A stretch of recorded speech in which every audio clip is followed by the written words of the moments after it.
आप सबको नमस्कार, जय श्री राम, आदाब, सत श्री अकाल। एक नए लेक्चर में आप सब लोगों का स्वागत है। मैं doctor Ajay Kumar Sharma, professor in geography, SPC government college Ajmer. हमारा जो पहला लेक्चर चल रहा है, changing nature of international and national terrorism, उसी का थर्ड पार्ट है। ये उसी के कंटिन्यूएशन में है।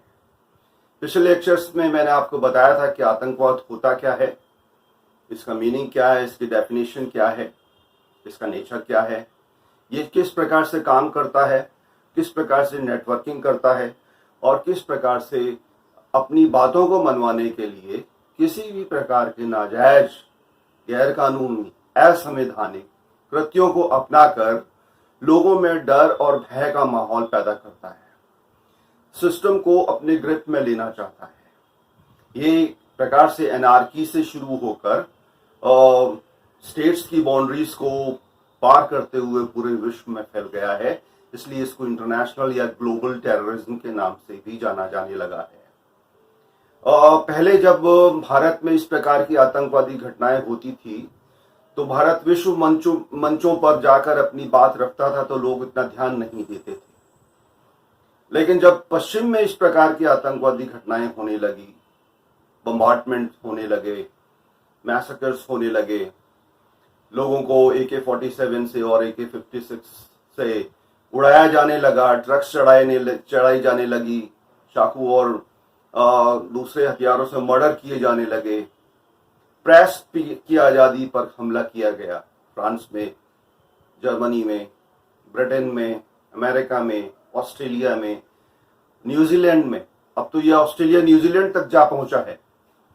एक विशेष किस्म का, एक वर्ग विशेष का द्वारा चलाया गया आतंकवाद जो 90 के बाद में शुरू हुआ, जिसे इस्लामिक आतंकवाद के नाम से जाना जाता है। और ये एक प्रकार का नया ट्रेंड आया है आतंकवाद में, जिसे हम इस्लामिक आतंकवाद के नाम से जानते हैं। अमेरिका और यूरोप का इसका ध्यान 1990 के बाद, 90 और 91 के बाद में जाने लगा, जब ओसामा बिन लादेन ने अल-कायदा की स्थापना की थी और उन्होंने नेटवर्किंग और नेटवर्क का इस्तेमाल करते हुए पूरी दुनिया में अपना ऑर्गेनाइजेशन खड़ा किया था, जो रेडिकल इस्लाम है उसको खड़ा किया था।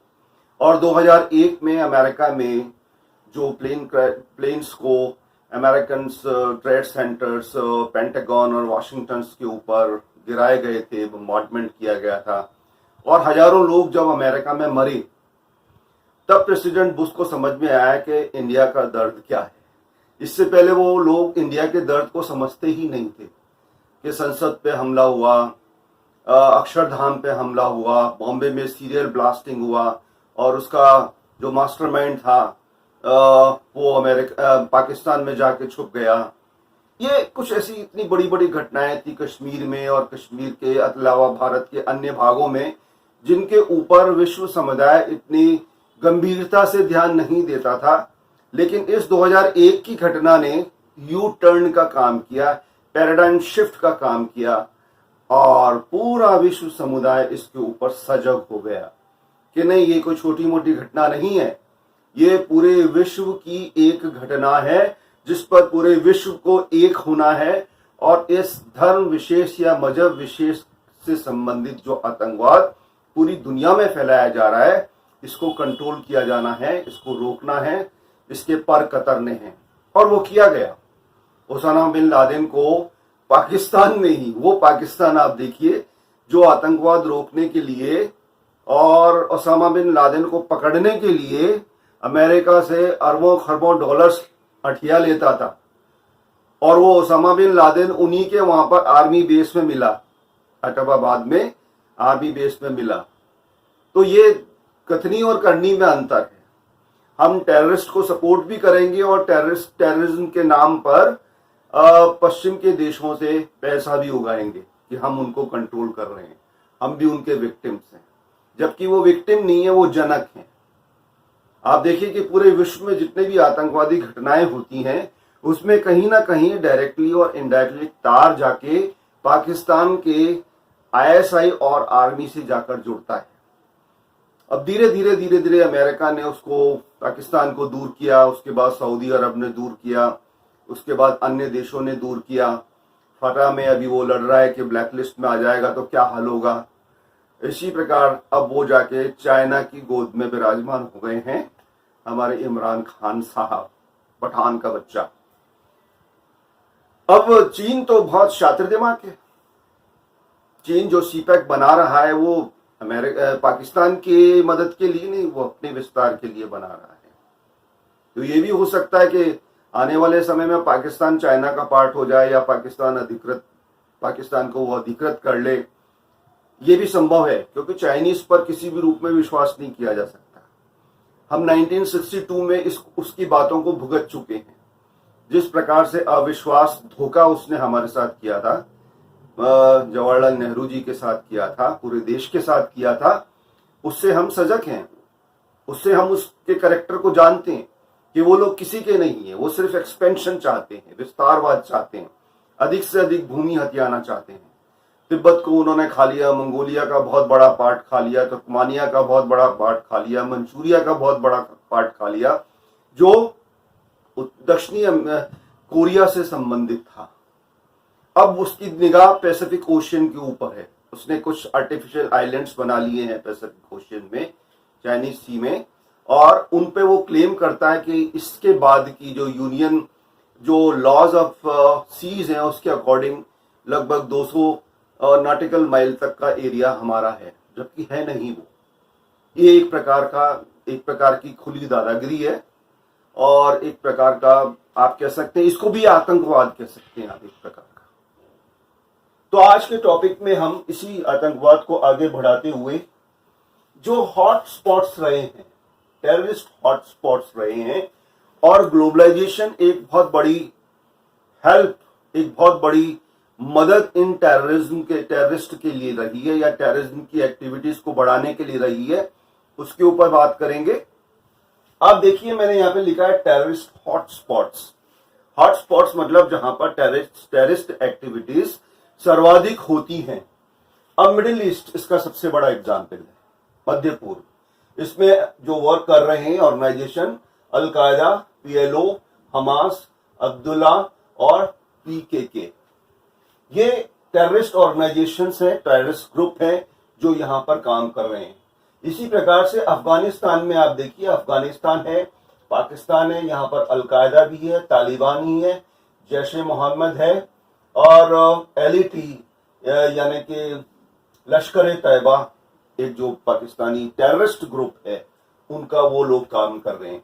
इसके अतिरिक्त, इन दोनों ग्रुप के अतिरिक्त जो टेररिस्ट हॉटस्पॉट्स हैं वो है चेचनिया, जो कि रशिया का एक पार्ट है, Iraq, Syria, Palestine, Israel, Sri Lanka, Sudan, Lebanon, Libya, Congo, Somalia और ग्वाटेमाला। अब इसमें कुछ नए चीज भी एक्टिवेट हो गए हैं। जैसे अभी आपने देखा होगा कुछ समय पहले ऑस्ट्रेलिया और न्यूजीलैंड में भी इस्लामिक टेररिज्म के इम्पैक्ट देखने को मिले थे। वहां पर भी इस प्रकार का या तो इस्लामिक या इस्लाम विरोधी जो एक्टिविटीज हुई उसको आपको देखने को मिला। तो समाज में या सोसाइटी में कोई एक वर्ग अगर इस प्रकार की अनैतिक घटना करता है निरंतर, तो दूसरा वर्ग एक समय तक ही उसको सहता है, उसके बाद वो रिटेलिएट करता है, उसके बाद वो रिस्पॉन्स करता है। और न्यूटन का लॉ भी तो है, एक्शन रिएक्शन दोनों साथ चलते हैं। तो वो कहने लगे कि पश्चिम के लोग कहने लगे अगर अब आप इस प्रकार की घटनाएं हम पे करेंगे तो उसी अंदाज में हम आपको जवाब भी देंगे तुम्हारे देशों में घुसकर। भारत ने भी 2014 के बाद में अपनी पॉलिसी को बदला, गिरफ्तार नहीं करना, आतंकवादी को वहीं पर ढेर कर देना, ऑन द स्पॉट पूरा न्याय, जा भाई जन्नत में, 72 हूरों का तो लुफ्त उठा जाकर ऊपर। तो बड़े बड़े टेररिस्ट को हमारी आर्मी ने कश्मीर में और भारत के विभिन्न भागों में जाकर बिल्कुल उनको जन्नत नसीब कराया। ये प्रोसेस जो है ये निरंतर चलने वाला प्रोसेस है। बुरा इसलिए लगता है क्योंकि अपनी कमजोरियों और अपने गुंडागर्दी और अपनी बदतमीजियों को जब लोग मजहब विशेष से जोड़ देते हैं तब वो बहुत दुखदाई होता है। और यहाँ के जो इस्लामिक टेररिस्ट ने यही किया, इन्होंने जितना इस्लाम को बदनाम किया मैं नहीं सोचता हूं किसी ने किया होगा। आज इस्लामिक वर्ल्ड को या इस्लामिक फॉलोअर्स को लोग बड़े शक की निगाहों से देखते हैं और इसका मुख्य कारण ये इस्लामिक टेररिस्ट ग्रुप ही हैं और कोई नहीं। उसके बाद में आप देखिए कि मेन टारगेट क्या क्या रहे हैं। मेन टारगेट रहे इन ग्रुप्स के, एक तो यूएसए और बहुत समय से इंडिया इनका एक मेन टारगेट रहा है। जो इनकी सोच है कि गजवाए हिंद करना है। गजवाए हिंद एक सोच ये है कि हिंद को फतेह करना है और पूरे हिंद में इस्लाम का वाजिब करना है, इस्लाम लगाना है, पूरे हिंदुस्तान को इस्लामिक कंट्री में कन्वर्ट करना है। ये गजवाए हिंद का कॉन्सेप्ट है इनका, पाकिस्तान का और कुछ इस्लामिक देशों का, जो टर्की और मलेशिया जैसे लोग इनके ऊपर इनको मदद कर रहे हैं। और किसी हद तक काफी इस्लामिक कंट्रीज भी गुपचुप रूप से इस एक्टिविटीज में या इस सोच में शामिल हैं। मुस्तफा निजाम भी स्थापित करने के लिए कश्मीर में एक मुहिम छोड़ी गई थी वहां के टेररिस्ट के द्वारा, लेकिन 5 अगस्त 2019 को इन सब के ऊपर विराम लगा दिया गया। तो मेन टारगेट यूएसए है, इंडिया है, स्पेन रहे हैं, फ्रांस रहे हैं, यूके रहे हैं और अब पिछले 2-3 सालों में ऑस्ट्रेलिया और न्यूजीलैंड भी इसमें शामिल हो गए हैं। अब यहां पर मैंने लिखा है एक ग्लोबलाइजेशन एंड टेररिज्म। ये ग्लोबलाइजेशन जो विशेषकर एशियाई देशों में 1990 के बाद में शुरू हुआ था, ये हेल्पफुल तो रहा सबके लिए, जॉब्स क्रिएट की, आइडियाज या इंफॉर्मेशन का आदान प्रदान हुआ, माइग्रेशंस हुए और जो टैलेंट थी उसकी कद्र की गई।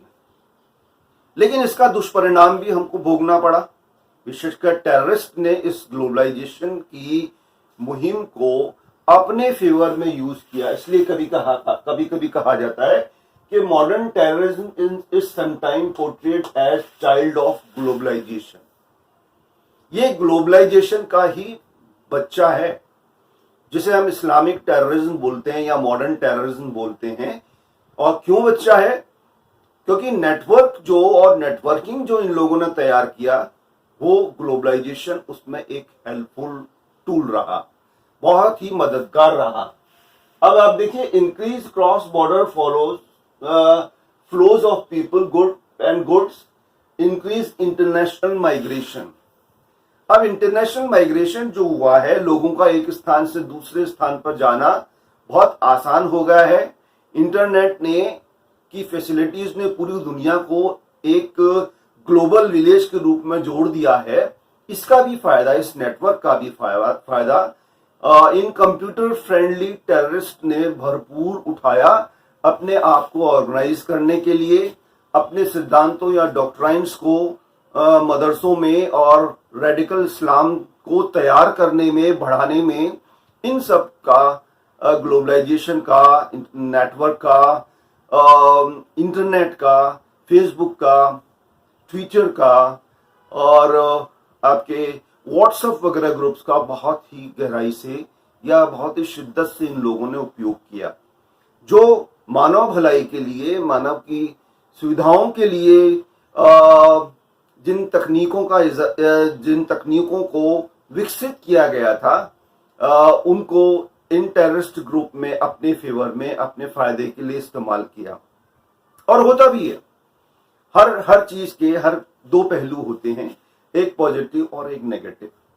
जो पॉजिटिव पहलू होते हैं वो अच्छे होते हैं, समाज उपयोगी होते हैं, मानव उपयोगी होते हैं, और जो नेगेटिव पहलू होते हैं वो समाज के लिए और मानव के लिए दुश्मन के रूप में होते हैं, बुराइयों के रूप में होते हैं, और वर्तमान में वो एक टेररिस्ट के रूप में है।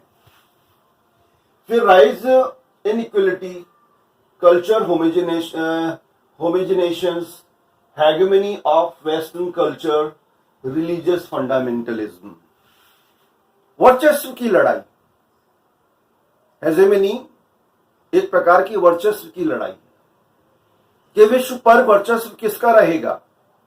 और आप देखिए 1945 या सेकेंड वर्ल्ड वॉर से विश्व पर वर्चस्व एक छत्र अधिकार यूएसए और यूएसएसआर का रहा था, जो कोल्ड वॉर तक चलता रहा 1991 तक। कोल्ड वॉर के हटने के बाद में या यूएसएसआर के ब्रेकअप होने के बाद में अमेरिका की एक छत्र सत्ता स्थापित हो गई पूरी दुनिया में। और ये एक छत्र सत्ता जो है वो कई इस्लामिक और दूसरे देशों को स्वीकार नहीं थी। उन्होंने उसके खिलाफ कई प्रकार की मुहिम छेड़ी, कुछ यूरोपियन कंट्रीज भी उसमें शामिल थे, क्योंकि एक छत्र सत्ता बहुत कम लोगों को स्वीकार होती है और ज्यादातर अमेरिका के फॉलोअर्स हो गए। जो नाटो बनाया गया था जिसमें 30 के करीब कंट्रीज हैं, जो नॉर्थ अमेरिका और यूरोप के पश्चिमी भागों में जो अटलांटिक महासागर को फेस करते हुए कंट्रीज हैं या उनसे कहीं ना कहीं किसी रूप में जुड़े हुए हैं, उनकी एक संस्था बनाई गई थी जिनका ये उद्देश्य था कि हमारे कॉमन इंटरेस्ट होंगे, चाहे वो व्यापार के हों, चाहे वो युद्ध के हों, चाहे वो महामारी से संबंधित हों, चाहे वो मानवता के पक्षों से संबंधित हों। तो नाटो और कुछ नाटो से संबंधित फ्रेंड्स, इनके एलाइज हुए। अभी कुछ समय पहले भारत को भी नाटो की एक फ्रेंडली लिस्ट में जोड़ा गया है। भारत है, जापान है, दक्षिण कोरिया है, इनको नाटो की फ्रेंड्स लिस्ट में जोड़ा गया है। तो इसके बाद में ये हेगेमनी जो है इसको स्थापित करना और पश्चिमी कल्चर का प्रभाव, ये बड़ा इंपॉर्टेंट फैक्टर है कि पाश्चात्य सभ्यता का प्रभाव हमारे युवाओं पर विशेषकर बहुत गहराई से देखा जा सकता है, देखा जा रहा है पिछले कई सालों से। और इसमें हमारी जो फिल्म इंडस्ट्री है, हॉलीवुड या बॉम्बे फिल्म इंडस्ट्री या साउथ की फिल्म इंडस्ट्री है, इनका बड़ा रोल है, क्योंकि हमारे जो सो कॉल्ड हीरोज होते हैं, नायक होते हैं, उनको जिस रूप में वो देखते हैं, जिन ब्रांड्स की चीजें वो इस्तेमाल करते हैं, हमारा युवा भी उसी ब्रांड की चीजें, उसी ब्रांड की कारें, उसी ब्रांड के ड्रेसेस, उसी ब्रांड की वॉचेस, इस प्रकार के उनसे संबंधित जो गुड्स वगैरह होती हैं, जो इसका मतलब है कि मार्केट रिच होता है। ये तो है कि मार्केट रिच होता है, ये पैसों का आदान प्रदान या पैसों का फ्लो, मनी का फ्लो बहुत तेज होता है, इसमें कोई डाउट नहीं। लेकिन इसका नेगेटिव इम्पैक्ट ये होता है कि हमारे उस क्षेत्र विशेष की जो मूल कल्चर है वो उससे डिविएट हो जाता है। भले कुछ समय के लिए हो, जब उसको समझ में आती है कि अरे मेरी जो कल्चर है वो तो इनसे बहुत रिच है, बहुत पुरानी है, और ये तो सिर्फ ऊपरी दिखावे वाली कल्चर है। जब ये चीज उम्र बढ़ने के साथ साथ उसको समझ में आती है तो वो धीरे धीरे इससे दूर होता जाता है। लेकिन जितना प्रभाव पड़ गया वो तो पड़ गया ना, उसका नेगेटिव इम्पैक्ट जितना आना चाहिए था वो तो आ गया। अब कल्चर और रिलीजियस फंडामेंटलिज्म, ये बड़ा इंपॉर्टेंट है। फंडामेंटलिज्म कैसा भी हो, आतंकवाद कैसा भी हो, युद्ध कैसा भी हो, लेकिन अगर हम उसमें मजहब का इस्तेमाल कर लेते हैं तो वो बहुत बुरा है। आपको लड़ना है किन्हीं मुद्दों पर तो ठीक है, लड़िए, सिस्टम से लड़िए, सिस्टम से शिकायत कीजिए, लोगों को बताइए, लेकिन एक मजहब विशेष को बदनाम करने का आपको कोई अधिकार नहीं है। रेडिकल रिलीजियस ग्रुप तैयार करने का आपको कोई अधिकार नहीं है। आप मजहब की आड़ लेकर और पैगंबर्स वगैरह की आड़ लेकर इस प्रकार के कुकृत्य करते हैं और अपने आप को इस्लामिक वर्ल्ड के खलीफा के रूप में स्थापित करना चाहते हैं या ओएसआई को डोमिनेट करना चाहते हैं, उनको लीड करना चाहते हैं, वो गलत है। क्योंकि रिलीजियस एस्पेक्ट जो है वो आस्था और विश्वास से जुड़ा होता है, उसका मिसयूज नहीं होना चाहिए किसी भी, ना हिंदुइज्म का, ना इस्लाम का, ना क्रिश्चियनिटी का, ना सिखिज्म का या जैनिज्म का, किसी का भी मिसयूज नहीं होना चाहिए। क्योंकि टेररिस्ट एक्टिविटीज करने वाले तो कुछ लोग होते हैं और उसके फॉलोअर्स एक बहुत बड़ा मास होता है, तो वो फॉलोअर्स की आस्था और विश्वास को चोट उनके मानने वाले ही पहुंचाते हैं। ये रेडिकल रिलीजियस ग्रुप जितने भी हैं, अभी तो इस्लामिक ग्रुप पूरी दुनिया के ऊपर डोमिनेट किया हुआ है, तो इस्लाम को जितना नुकसान इन रेडिकल ग्रुप ने पहुंचाया है, मैं नहीं सोचता किसी और ने पहुंचाया है। अब आप ये देखिए, मैंने जिसके पहले चर्चा की थी, आईसीटी, इंटरनेशनल या नेटवर्क कम्युनिकेशन एंड ट्रेड्स वगैरह से, इसने हेल्प किया टेररिस्ट ग्रुप को फॉर प्लानिंग करने में, नियोजन करने में। इन टेक्निक्स ने इनको हेल्प किया। इंफॉर्मेशन शेयरिंग, कोई भी इंफॉर्मेशन शेयरिंग करनी होती है तो व्हाट्सएप पर, फेसबुक पर या अन्य जो इंटरनेट के जो साधन है उनके द्वारा ये अपनी इंफॉर्मेशन को कुछ ही सेकंड्स में, कुछ ही मिनट्स में पूरी दुनिया में जो इनके स्लीपर सेल्स वगैरह हैं या इनके ऑर्गेनाइजेशन से संबंधित जो ग्रुप्स वगैरह हैं उनसे जोड़ देते हैं। नेटवर्क और प्रोपेगेंडा भी इसमें शामिल है। ये कई प्रकार के प्रोपेगेंडास करते हैं, कई प्रकार के झूठ फैलाते हैं कि जैसे इस्लाम खतरे में है, काफिरों को मारना है, जो इस्लाम का फॉलोवर नहीं है वो काफिर है। हालांकि जो मॉडर्न पढ़े लिखे जो इस्लाम को मानने वाले लोग हैं वो इन सब चीजों का विरोध करते हैं, लेकिन उनकी संख्या विरोध करने वालों की बहुत कम है और चुप रहने वाले बहुत ज्यादा हैं। अब चुप रहना भी एक प्रकार से हेल्प करना होता है।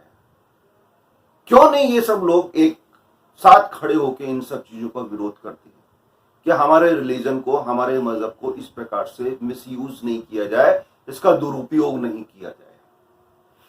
तो यहां पर ये शेयरिंग और नेटवर्क और प्रोपेगेंडास किया जाता है। मदरसों में जो सही तालीम दी जानी चाहिए वो तालीम ना देकर जिहाद की तालीम दी जाने लगती है। मैं सब मदरसों की बात नहीं कर रहा हूं, जो कुछ रेडिकल ग्रुप्स हैं वो इनका मिसयूज करते हैं, उनकी बात कर रहा हूं। फिर लास्ट पॉइंट है इसमें, end of cold war and resultant excess supply of arms and weapon are reaching to terrorist groups. इसने भी ग्लोबलाइज करने में टेररिज्म को बहुत महत्वपूर्ण भूमिका अदा की। फिर जब कोल्ड वॉर 1991 में खत्म हुआ और विभिन्न देशों ने जो वेपन्स बना रखे थे, इन दोनों तरफ के ग्रुप्स के देशों ने, वो बेकार हो गए, वो एक्सेस हो गए, वो अधिक मात्रा में थे। अब वेपन्स का कारोबार इस दुनिया में सबसे बड़े कारोबारों में, सबसे बड़े 3 कारोबारों में से एक है। ये बहुत बड़ा बिजनेस है। अब आप देखिए कि इस्लामिक ग्रुप्स को भी जो वेपन्स दे रहे हैं वही वेस्टर्न कंट्रीज दे रहे हैं और उन्हीं वेपन्स से उनको मार रहे हैं। तो डबल इनकम कर रहे हैं, वो पैसा भी कमा रहे हैं और उनको मारकर और वाहवाही भी लूट रहे हैं। है ना इंटरेस्टिंग बात? और यहां पर सारा पेट्रो डॉलर काम कर रहा है। मध्य पूर्व का या मिडिल ईस्ट में जितने भी इस्लामिक कंट्रीज हैं जिनके पास पेट्रोल और नेचुरल गैस के भंडार हैं, उनका पैसा अधिकतम लगा हुआ है। अब ये पेट्रो डॉलर या पेट्रोलियम आने के बाद में एकदम से ही वहां की काया पलट हो गई, आप कह सकते हैं। अब यहां ये ग्रुप्स, जो जितने भी टेररिस्ट ग्रुप हैं, इन तक ये जो वेपन्स है बड़ी आसानी से पहुंचने लगे और इन्होंने अपने ऑर्गेनाइजेशंस को और भी मजबूत कर लिया और मॉडर्न वेपन्स इनके पास पहुंचे तो ये और भी स्ट्रांग और कट्टर होकर हमारे सामने आए, विश्व के सामने आए और बहुत बड़े बड़े कुकृत्य, मैसेकर्स। आपको एक एग्जाम्पल ध्यान में होगा कि पाकिस्तान में कि एक स्कूल में जो आर्मी के बच्चे पढ़ते, आर्मी के सोल्जर्स या ऑफिसर्स के बच्चे पढ़ते थे, उनको टेररिस्ट ग्रुप ने आके मार दिया, छोटे छोटे बच्चों को। तो इस प्रकार की जो सोच अगर आ जाती है मनुष्य के दिमाग में तो वो भ्रमित हो जाता है, उसका ध्यान मानवता से हट जाता है और वो एक प्रकार से खूंखार और हिंसक जानवर की तरह हो जाता है। और मैं नहीं सोचता हूं कि खुखार और हिंसक जानवर भी अकारण किसी की हत्या करता हो या उसको मारता हो। तो ये इस प्रकार के टेररिस्ट ग्रुप ग्लोबलाइजेशन के कारण से, ग्लोबलाइजेशन के फलस्वरूप इनको देखने को मिले। अब यू टर्न कहां से आया? मैंने आपको बताया कि 2001 में जो 9/11 हुआ था यूएसए में, वहां से यू टर्न आता है, पैराडाइम शिफ्ट होता है और यूएसए उस पर एक्टिव हो जाता है और president Bush war on terror की बात करते हैं, घोषणा करते हैं कि अब टेरर के ऊपर वॉर होगा, अब किसी प्रकार की रियायत नहीं बरती जाएगी, जीरो टॉलरेंस की बात की गई। और जीरो टॉलरेंस की बात के साथ साथ राइज ऑफ आइसिस भी हुआ वहां पर, इस्लामिक ग्रुप का, या बगदादी ने जिसको स्थापित किया था। बगदादी बाद में मारा भी गया अमेरिकन के द्वारा ही, लेकिन एक खलीफा बनने का एक फितूर इन लोगों के दिमाग में पता नहीं कैसे आ गया है। अभी जो अर्दवान जो टर्की के प्रेसिडेंट हैं, उनके दिमाग में भी खलीफा बनने का फितूर आ गया है। और टर्की जैसा कंट्री जो एक मॉडर्न कंट्री रहा है, एक सेक्युलर कंट्री रहा है, एक डेमोक्रेटिक कंट्री रहा है, उसका रेडिकल इस्लाम की ओर जाना बड़ा दुखद है। ये इंटरनेशनल जो पूरा का पूरा जियो पॉलिटिकल सिनेरियो हो, उसको बदलने में उसकी भूमिका बहुत महत्वपूर्ण हो सकती है। मैंने आपको बताया कि 2-3 अलग अलग ग्रुप्स बन गए हैं और ये ग्रुप्स जो हैं ये हमेशा बदलते रहते हैं। अभी एक हम कह सकते हैं कि नए कोल्ड वॉर की ओर हम जा रहे हैं, एक नए प्रकार के कोल्ड वॉर की ओर जाना है या जा रहे हैं। उसकी प्रकृति धीरे धीरे हम लोगों के सामने आती जा रही है। अब ये रैंड ऑर्गेनाइजेशन जो अमेरिका का है, जिसने ये नेटवर्क की स्थापना की थी या नेटवर्क को बताया था, इसको कॉइन किया था, इसने पूरे इस्लामिक वर्ल्ड के स्ट्रेटजीज को स्टडी किया और ये पाया गया कि अधिक से अधिक ये ग्रुप्स जो हैं ये रेडिकल हो चुके हैं और इनका उद्देश्य जो है वो पैन इस्लामिज्म का है कि हर जगह इस्लाम का परचम फहराना चाहिए। अभी 2-3 दिन पहले ही आपने देखा होगा कि स्वीडन में भी काफी तोड़फोड़ की गई थी, बेंगलोर में हमारे काफी तोड़फोड़ की गई थी, आगजनी की गई थी। तो इतना इनटॉलरेंट होना भी मनुष्य के लिए, किसी ग्रुप विशेष के लिए बहुत घातक है। उसे अच्छाइयों और बुराइयों को सुनना चाहिए और कोई भी बात होती है उसको वाद विवाद से या बात करके निपटाना चाहिए उन समस्याओं को, ना कि आप जहां रह रहे हैं वहां पर आगजनी करें, तोड़फोड़ करें, लूटपाट करें, बलात्कार करें। ये कोई मजहब नहीं सिखाता है। ये मजहब की आड़ में किए जाने वाले कुकृत्य हैं और आवरण उसके ऊपर इस्लाम का चढ़ा दिया जाता है। क्या हमारे कुरान के लिए ये कह दिया, हमारे मोहम्मद के लिए या पैगंबर के लिए कह दिया? अरे भाई, थोड़ा बहुत टॉलरेंस रखना भी सीखो। आप लोगों के द्वारा भी कई प्रकार की एक्टिविटीज की गई हैं इस प्रकार की, यूरोप में भी, इंडिया में भी। अगर आप इस्लामिक हिस्ट्री को उठा के देखें तो इतना इनजस्टिस हुआ है यूरोप में और इंडिया में, अगर उसको वो यहाँ के लोग आज की तारीख में रिटिलिएट करने लगे, जवाब देने लगे उसी प्रकार से, तो सोचिए क्या स्थिति होगी। पूरे विश्व में अशांति फैल जाएगी, पूरे विश्व में सिविल वॉर हो जाएगा। तो हमारा सबका एक सामूहिक दायित्व बनता है कि हम मानव हैं सब, पहले इंसान पैदा हुए, बाद में मजहब की सील हम पे लगाई गई है। मजहब कोई ऊपर से नहीं उतरा है, मजहब यही हम लोगों ने बनाए अपने स्वार्थ के लिए या आस्था विश्वास के लिए भी कह सकते हैं हम। तो इनसे दूर रहकर अपनी बातों को, अपनी समस्याओं के ऊपर बात करना और बैठ के सुलझाना, ना कि हथियार उठा लेना। एक ग्रुप अगर हथियार उठा लेगा तो दूसरे थोड़े समय बाद दूसरा भी उठा लेगा, तो दोनों तरफ से लोग मरते रहेंगे और समस्या का समाधान नहीं निकलेगा, कभी नहीं निकलेगा। मान के चलिए, राम मंदिर का एग्जाम्पल आपने देखा ही है, लगभग 500 साल ये विवाद चला है और एट लास्ट जाकर सुप्रीम कोर्ट ने इसको सॉल्व किया है बड़ी शांति से। ऐसे ऐसे लोग भी हैं, ऐसे विश्व में समुदाय भी हैं जिन्होंने शांति से 500 साल तक एक विवाद को सुलझाने का प्रयास किया। उसमें बीच बीच में कहीं गुस्सा और आक्रोश भी आया, लेकिन फिर भी इंतजार किया ना। एकदम टर्की की तरह नहीं किया कि भाई उठाया वो हागिया साफिया मस्जिद को, या मस्जिद जो पहले जो चर्च था उसके बाद में वो म्यूजियम बना दिया, और वर्तमान के प्रेसिडेंट ने उसको अर्दोगान ने एकदम चर्च में कन्वर्ट कर दिया और वहां जाकर नमाज भी पढ़ ली। ये गलत है। आप किसी के धार्मिक स्थलों पर जाकर अतिक्रमण करेंगे तो ये निश्चित मान के चलिए वहां से जवाब मिलेगा आपको, और जवाब मिलेगा तो फिर आप कहेंगे अरे रे रे हम तो मर गए। तो भैया अगर ऐसी स्थिति नहीं चाहते हैं अपन, तो हमें ऐसे काम भी नहीं करने चाहिए। अब वो वक्त गया कि जब अत्याचार होते थे और लोग जाके घरों में छुप जाते थे। अब ये नया दौर है, इस नए दौर के अनुसार अपने आप को ढालना और जीना सीखना पड़ेगा हमें। अब कोई भी छोटी मोटी घटना होती है वो कुछ ही सेकंड्स में पूरी दुनिया के मीडिया के ऊपर छा जाती है।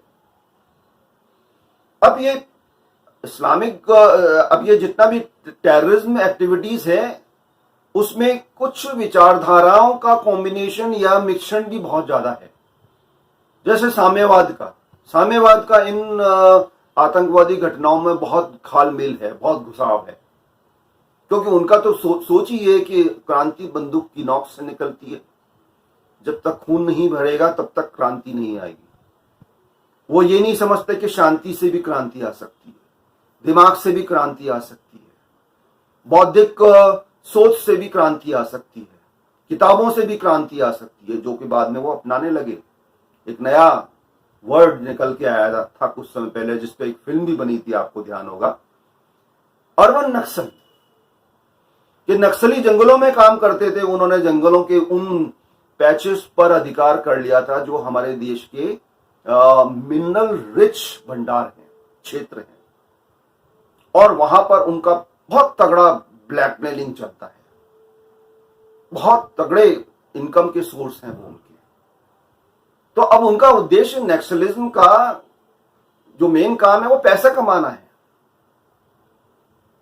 वहां से ये नक्सल्स निकल के शहरों में आ गए, तो एक नई टर्मिनोलॉजी विवेक अग्निहोत्री ने दी अर्बन नक्सल की, और इसके ऊपर एक फिल्म भी बनाई थी, आपको देखनी चाहिए, बहुत अच्छी फिल्म है। क्या नाम है उसका, बुद्धा इन ए ट्रैफिक जैम। बहुत अच्छी फिल्म है, इसको देखना चाहिए। अर्बन नक्सल का मतलब है कि नक्सलाइट्स से प्रभावित, उस विचारधारा से प्रभावित लोगों को कॉलेजेस में, यूनिवर्सिटीज में, संसद में, विधानसभा में, हर जगह स्थापित कर दिया जाए कि जब भी किसी इस प्रकार के मूवमेंट्स हो, राजनीति में भी इंक्लूडिंग, जो इस प्रकार के मूवमेंट्स हैं तो वो इससे जुड़ें। हमारी फिल्म इंडस्ट्री के ऊपर इस ग्रुप का बहुत बड़ा अधिकार रहा है, आधिपत्य रहा है, गुंडागिर्दी वाला। सुशांत सिंह का जो केस हुआ है आपके सामने अभी कुछ दिन पहले ही हुआ है, किस प्रकार से उसका मर्डर किया गया और किस प्रकार से मर्डर करके आत्महत्या में कन्वर्ट किया गया। वो पूरा माफिया, कई प्रकार के माफिया ग्रुप्स वहां पर एक्टिव हैं, चाहे वो ड्रग्स से संबंधित हो, चाहे वो नक्सलवाद से संबंधित हो, चाहे वो अर्बन नक्सल से संबंधित हो, चाहे वो ये साम्यवादी विचारधाराओं से संबंधित हो। कि ये दिखाया जाता रहा है हमेशा कि एक वर्ग विशेष हमेशा शैतान रहा है और एक वर्ग विशेष हमेशा शांतिपूरी रहा है, शांति दूत रहा है। आप समझ रहे हैं मेरी बात, जो कि गलत है। तो इन मीडिया ग्रुप्स, अखबार, चैनल्स वगैरह, फिल्मों वगैरह में का जो मैसेज जो जाता है उसे कहते हैं हम बौद्धिक आतंकवाद, जो कि अर्बन नक्सल से ही जुड़ा हुआ है। बौद्धिक आतंकवाद ये किताबों के द्वारा, आर्टिकल्स के द्वारा, न्यूज़पेपर्स के द्वारा, चैनल्स के द्वारा, फिल्मों के द्वारा, व्याख्यान के द्वारा अपनी आइडियोलॉजी को लोगों तक अधिक से अधिक पहुंचाया जाए। इसे कहते हैं बौद्धिक आतंकवाद, इंटेलेक्चुअल टेररिज्म, जो अर्बन नक्सल से ही जुड़ा हुआ है कि अपने लोगों को हर जगह फिट कर दीजिए। आपने जिस प्रकार से मूवमेंट्स चले हैं, आप ये देखिए जेएनयू में, जामिया इस्लामिया में और अलीगढ़ मुस्लिम यूनिवर्सिटी में, हैदराबाद में, वो एक वर्ग विशेष से संबंधित प्रोफेसर, शिक्षक और छात्र ही उससे जुड़े हुए थे और उन्होंने बरगलाया लोगों को। तो एक बहुत बड़ा आगजनी और हिंसक माहौल दिल्ली में क्रिएट कर दिया गया। जो राइट्स हुए, जिस कराए गए, प्रेसिडेंट ट्रंप जिस समय आए थे इंडिया में, गुजरात में, ठीक उसी समय पर वो राइट्स कराए गए। वो एक मैसेज देना चाहते थे राइट्स कराकर कि हम यहां पर क्या कर रहे हैं। अब इसमें उनको अपने देश की प्रतिष्ठा का भी कोई ख्याल नहीं है। प्रतिष्ठा इनके लिए कोई मायने भी नहीं रखती है।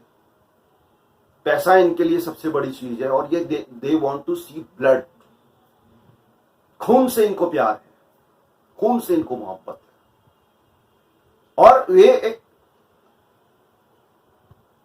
साम्यवाद का एक मुखौटा इन लोगों ने ओढ़ रखा है। मुझे एक बहुत बड़ी हंसी है, बहुत ज्यादा हंसी है जब जावेद अख्तर का मैंने इंटरव्यू देखा। जावेद अख्तर साहब कहते हैं, साहब मैं तो एथिस्ट हूं, नास्तिक हूं, मैं किसी भगवान को या इसको नहीं मानता हूं। तो किसी पत्रकार ने पूछा कि साहब आप डायरेक्ट क्यों नहीं बोलते, आप बोले कि आप अल्लाह को और पैगंबर को नहीं मानते। बोले नहीं, ऐसे नहीं बोलूंगा। तो फिर ऐसा क्यों बोल रहे हो कि यार आप राम पे विश्वास मत करो, कृष्ण पर विश्वास मत करो, इन पे मत करो, उधर भी तो बोलो कुछ। और फिर कुछ समय बाद ही वो एक दरगाह में जाके चदर चढ़ा रहे हैं।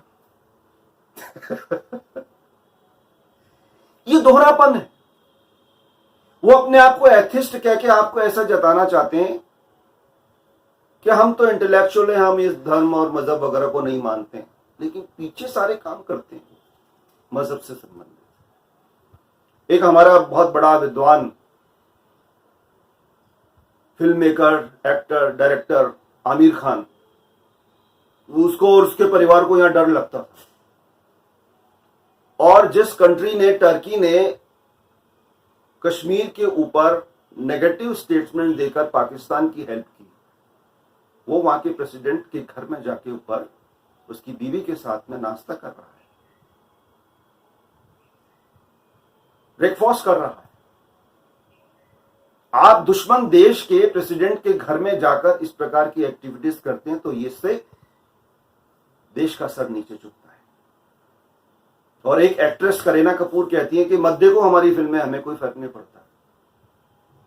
अरे जिन लोगों ने आपको बनाया है, स्टार बनाया है, आप उनके सेंटिमेंट्स को हर्ट कर रहे हैं।